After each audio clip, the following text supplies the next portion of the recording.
Also jeder, der schon mal gelaufen ist bei Sturm, spürt, dass der Wind viel Kraft hat. Und diese Kraft wird auf die Flügel übertragen. Die drehen sich dadurch, genauso wie ein Wasserrad sich durch Wasser dreht. Und je stärker der Wind, je mehr Strom. Es bläst zunächst der Wind, dann dreht sich der Rotor, dann dreht sich der Generator und macht den Strom. Der geht in eine Leitung, die Leitung geht unter der Erde und dann geht sie zum nächsten Haus und kommt aus der Steckdose.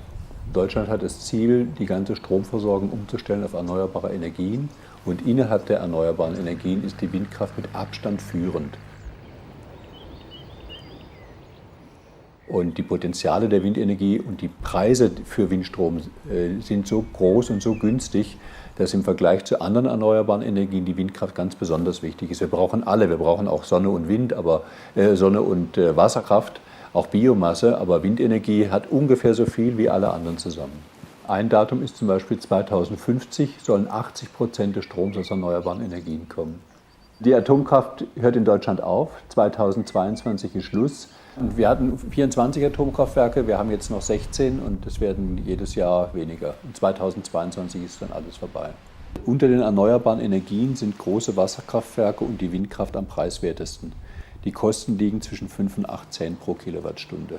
Offshore gibt es zwar sehr viel Wind, aber die Bau- und Unterhaltskosten sind so groß, dass pro Kilowattstunde die Kosten doppelt so hoch sind wie an Land.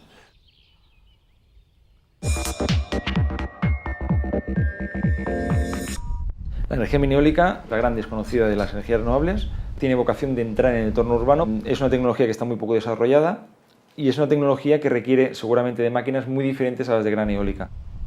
Nosotros pensamos que es una componente muy importante y que también aporta energía mini-eólica es la democratización del acceso a la producción de energía. Si tenemos el recurso del viento, lo podemos aprovechar con muy poco espacio, podemos tener una fuente de electricidad importante. Será perfectamente instalable en cualquier sitio. Además, los de eje vertical son silenciosos, con lo que no tenemos ningún problema en colocarlos al lado de una vivienda. Si cada persona se genera un poco en su casa, evidentemente la solicitud de eléctrica va a ser menor. Es más fácil hacer una instalación, un poco de consumo en cada casa que fabricar grandes plantas instaladoras. ¿Por qué? Porque no tenemos que trasladar la electricidad. Ya la estamos consumiendo donde la fabricamos. Las pérdidas son cero. Nosotros no vemos la energía mini-eólica por sí sola como una energía que se puede instalar, sino que siempre la vemos como una instalación hibridada con las placas fotovoltaicas. Entendemos que es la complementariedad idónea que se debe dar con estas tecnologías.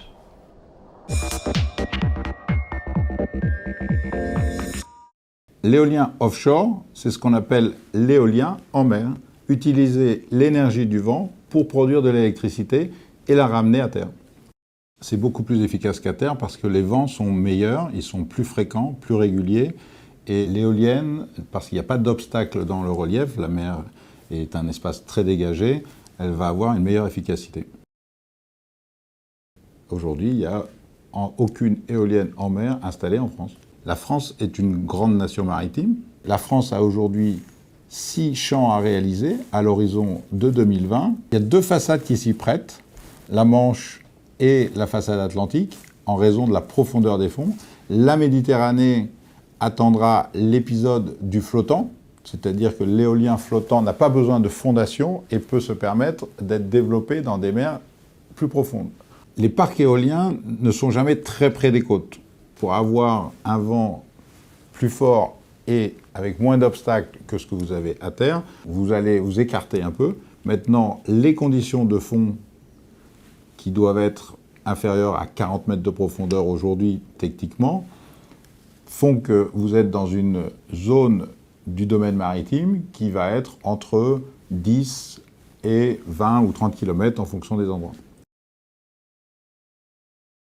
Aujourd'hui, les machines qu'on fabrique, vous pouvez mettre un 747 avec toute son envergure, c'est plus petit qu'une de nos pales d'aujourd'hui, et vous pouvez mettre demain un A380, ça tient dans la taille d'une pale.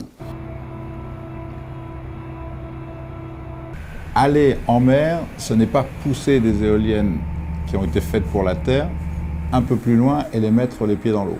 C'est concevoir des machines qui sont faites pour fonctionner durablement dans un milieu très exigeant qui est la mer. L'énergie éolienne en mer est promise à un très bel avenir. Les côtes du Royaume-Uni, les côtes françaises, le littoral au nord de l'Allemagne sont un potentiel qui est à peine dévoilé aujourd'hui et qui permet d'envisager une multiplication par 5, voire 10 du nombre d'installations qu'on a aujourd'hui.